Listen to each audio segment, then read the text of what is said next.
মশলার জন্য নিয়েছি এখানে নুন আছে, জিরে গুঁড়ো, লঙ্কা গুঁড়ো, হলুদ গুঁড়ো, চিনি।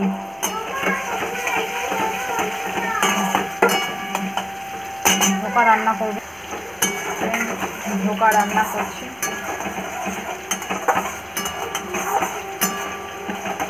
মশলাটা ভালোভাবে কষিয়ে নেব।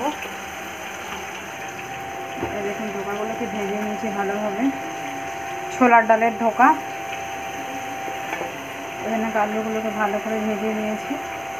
মশলাটা রেডি হয়ে গেলে দিয়ে দেবো এর মধ্যে, ভালোভাবে কষিয়ে নেব মশলাটাকে। এরকম কষানো হয়ে গেছে, এবার আলুগুলো দিয়ে দেবো। ভালোভাবে কষিয়ে নেব।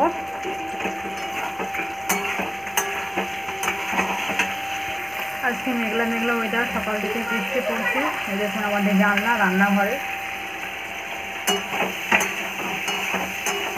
আর ভাবলাম আজকে একটু ধোকা বানিয়ে নিই, তাহলে এত গরম প্রতিটা দিন কী বলবো আপনাদেরকে। অল্প একটু জল দিলাম, ঢাকা দিয়ে রাখবো। খুব সুন্দর এসে না কালারটা। আলুটা ভালোভাবে কষানো হয়ে গেছে, এবার মধ্যে জল দিয়ে দেবো পরিমাণ মতো। কষানো হয়ে গেছে, এর মধ্যে জল দিয়ে দেবো।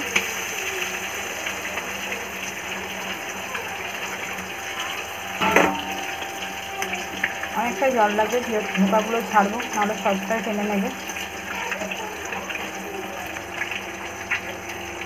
ঝোলটা হয়ে যাচ্ছে, এবার সব ধোকাগুলো দিয়ে দেবো।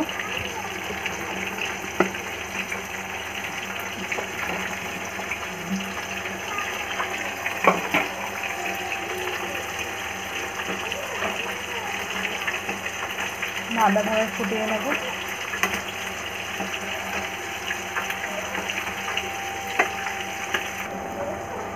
আমার ধোকার তরকারি হয়ে এসছে ফ্রেন্ড।